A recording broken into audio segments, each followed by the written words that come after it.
Welcome my dear friend, welcome back to this YouTube channel. So आज अपन discuss करेंगे input output organisation और we can say and input how we can access input output devices in computer architecture. So let's we begin. So in simple word, we can say the input-output organization of a computer is simply of a computer provides an efficient way of communication between the central system and the outside environment. What does it mean by that? Simply, we can say that with the help of input-output organization, or it is a organization, they simply provide a way which efficiently communicate between the outer world of the computer and inner part of a computer. So in this today video, आज अपन इस video के अंदर मिलने discuss करेंगे peripheral devices. एक terms आती है peripheral devices, what is the peripheral devices, और एक बेसिक टर्म से इंटरफेसेस क्या होता है, इंटरफेस के बारे में कुछ देखेंगे। So peripheral device, so first of all I think all of you know that what is the peripheral.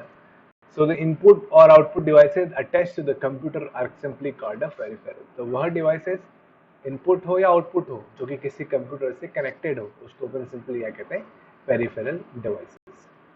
These devices are designed to read information into or out of the memory unit upon the command of from the CPU and are considered to the part of the computer system. क्या मतलब हुआ?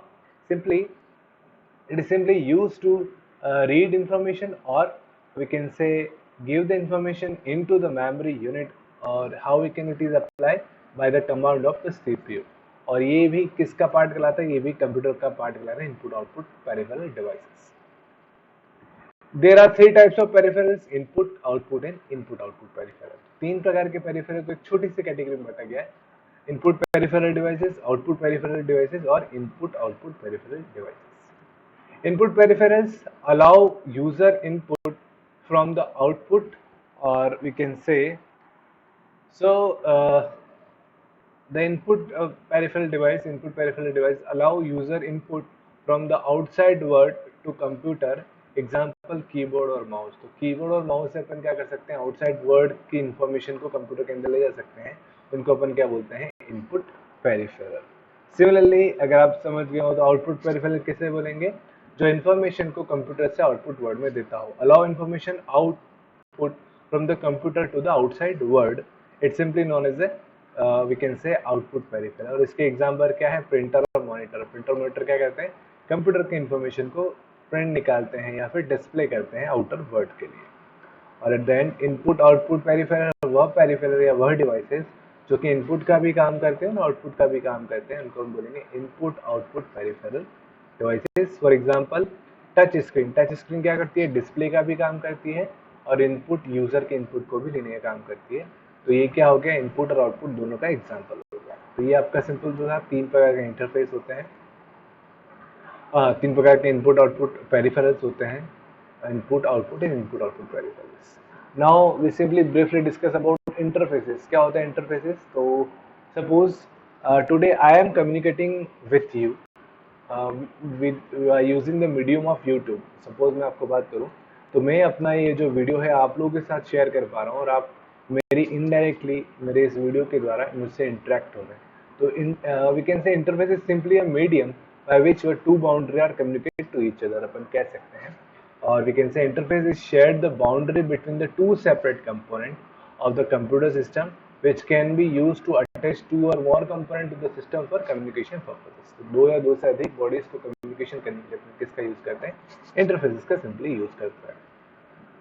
It provides a method of transferring information between internal storage and external input output devices। तो interface क्या करता है, interface simply जो computer का internal system है उसकी इंफॉर्मेशन और जो इनपुट आउटपुट डिवाइसेस हैं उनके बीच का इंफॉर्मेशन का जो कम्युनिकेशन होता है, सिंपली उसके ट्रांसफर मेथड को प्रोवाइड करता है। There are two types of interfaces, CPU interfaces and input output interfaces। तो आज अपन सिंपली डिस्कस करेंगे इनपुट आउटपुट इंटरफेसेस के बारे में।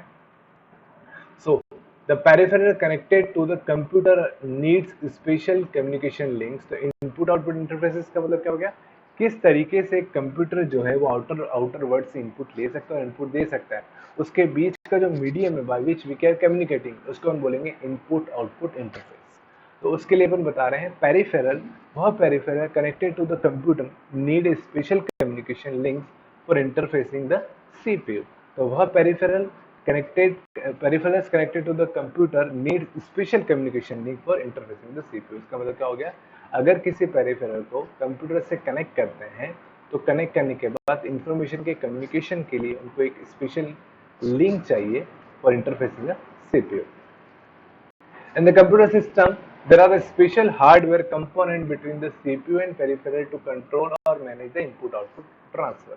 तो एक स्पेशल अलग से अपन हार्डवेयर इंट्रोड्यूस करते हैं, अपन एक अलग से हार्डवेयर होता है जो क्या करता है सीपीयू और पेरिफेरल टू द कंट्रोल और manage the input output interfaces. क्या कहते हैं उसको अपन, इनपुट आउटपुट इंटरफेस यूनिट। तो इनपुट आउटपुट इंटरफेस यूनिट क्या करती है, it simply manage the transfer information transfer, or we can say control of the information between the internal, we can say, computer and the external input output devices.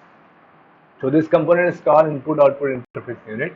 These because they provide the communication between the processor bus and peripheral. तो processor bus क्या होती है, electrical के students हैं अपन, we know very well what are the buses, data bus, address bus, control bus, बहुत सारी buses होती हैं।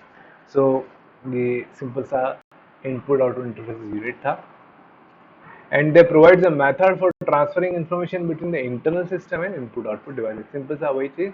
और ये इनपुट आउटपुट इंटरफेस यूनिट करता क्या है, ये ऐसा मेथड प्रोवाइड करता है जिसके साथ अपन इंफॉर्मेशन को ट्रांसफर कर सकें किस किस के बीच में, इंटरनल सिस्टम के बीच में और इनपुट आउटपुट डिवाइसेस के बीच में। नाउ इसी के आधार पर कुछ मोड्स हैं तो डेटा अपन ट्रांसफर करते हैं, इनपुट आउटपुट जो इंटरफेस और कंप्यूटर के बीच में डेटा ट्रांसफर होता है तो उसके कुछ मोड्स हैं। तो 3 प्रकार के मोड्स हैं यहाँ पे अपन डिस्कस करेंगे। So we can say program input output, interrupt initiated input output और direct memory in access input output, और अपन कह सकते हैं डायरेक्ट मेमोरी एक्सेस।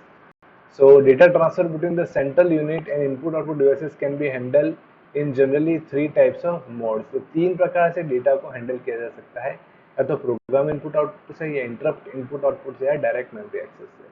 तो डायरेक्ट मेमोरी एक्सेस एक इंपॉर्टेंट टॉपिक है, इसके लिए अपन अलग से वीडियो में डिस्कस करेंगे। आज अपन देखेंगे प्रोग्राम इनपुट आउटपुट क्या होता है, interrupt input output, interrupt initiated input output क्या होता है। So program input output instructions are the result of the input output instruction written in the computer program। तो एक कंप्यूटर प्रोग्राम के रूप में जो अपन एक इंस्ट्रक्शंस लिखते हैं उसका रिजल्ट होता है। Each data item transfer is initiated by the instruction in the program। तो इन प्रोग्राम के अंदर जो जो भी अपन इंस्ट्रक्शन लिखेंगे उसी के आधार पर डेटा आपका क्या होता है, ट्रांसफर होता है। तो जब तक जो कंप्यूटर है वो उस प्रोग्राम के अंदर है तब तक आपका जो इंस्ट्रक्शंस है वो फॉलो होते रहेंगे according to the program. Usually the program controls data transfer to and from the CPU and peripheral। तो ये क्या करता है, डेटा को कंट्रोल करता है CPU और पेरिफेरल के बीच में डेटा को ट्रांसफर करने के लिए। Transferring data under the program input output requires constant monitoring of the peripheral by the CPU। तो अपन क्या कह रहे हैं, transferring data under the program input output request. तो प्रोग्राम इनपुट आउटपुट रिक्वेस्ट के अंदर जो डेटा ट्रांसफर हो रहा है, it must be a constantly monitoring by the peripheral by the we can say CPU द्वारा इसको मॉनिटर किया जाता है। तो सिंपल से होता है इनपुट आउटपुट प्रोग्राम, या अपन कह सकते हैं प्रोग्राम इनपुट आउटपुट मोड, जिसमें डेटा ट्रांसफर होता है, किसके द्वारा ट्रांसफर होता है, किसी प्रोग्राम की स्क्रिप्ट के according. Now interrupt initiated input output. अब इंटरप्ट क्या होता है, इंटरप्ट इट मींस सिंपल से अपन कह सकते हैं अगर सपोज कोई काम कर रहा है उसको रोक के उसको बोल दिया जाए कि भाई तो इसको छोड़ इस काम को कर ले। So simply a way of stopping a particular work and assigning the new work, simply like that we can say it is an interruption, या अपन उसको कहते हैं interrupt initiated input output। So पहला पैसेज जो मैंने लिखा है, what is the drawback of program input output। So in the program input output method the CPU stay in the program loop।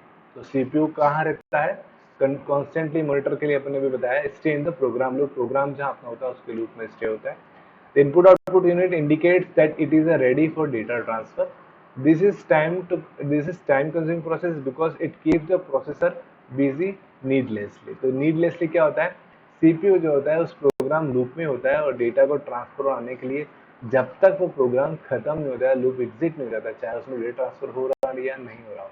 तो ये जो होता है वो टाइम कंज्यूमिंग प्रोसेस होता है, कौन सा, प्रोग्राम इनपुट आउटपुट मोड। तो भी हम पढ़ेंगे इंटरप्ट इनपुट आउटपुट मोड। इसमें क्या होता है, This problem can be overcome by using the interrupt initiated input output। इसमें क्या करेंगे, in this when the interface determine that the peripheral is ready for the data transfer। अब इसमें क्या होता है, सपोज प्रोग्राम में तो क्या हो रहा था कि प्रोग्राम अपन ने असाइन कर दिया तो सीपीयू प्रोग्राम में जाएगा, जब तक डेटा रेडी हो या चाहे नहीं हो सीपीयू वेट करेगा उस पेरिफेरल के डेटा के लिए। लेकिन इसमें क्या होता है, सीपीयू अपना काम कर रहा होता है और जैसे डेटा रेडी होता है तो एक इंटरप्ट इनिशिएट होती है, सीपीयू को ये कहती है कि अपना काम छोड़ो, जो इनपुट आउटपुट डिवाइस है वो पेरिफेरल डिवाइस है वो रेडी है और उस डेटा को इनपुट ले लो या आउटपुट उसको दे दो। तो it is very simple. Explain again. In this, when the interface determine that the peripheral is ready for the data transfer, it generates an interrupt. After the receiving the interrupt signal, the CPU stop the task with its processing and serve the input output transfer and then return back to the previous processing task. तो वही चीज जो काम कर रहा था उसको छोड़ के पहले इनपुट आउटपुट जो इंटरफेस है वो जो बताएगा कि भाई पेरिफेरल डिवाइस रेडी है डेटा ट्रांसफर के लिए, तो वो उस पेरिफेरल डेटा के डिवाइस के पास जाएगा, सारे डेटा को इनपुट आउटपुट जो प्रोसेस करेगा और वापस कहाँ जाएगा, जिस टास्क को वो कर रहा था छोड़ रखा था उसको वापस शुरू कर देगा। तो ये कहलाता है आपका interrupt initiated input output. So next video में अपन पढ़ेंगे डायरेक्ट मेमोरी एक्सेस, वो थोड़ा इंपॉर्टेंट है। I hope you enjoy this video. If you have any query, then please post into the comment box. I am very happy to answer your question. Thank you very much.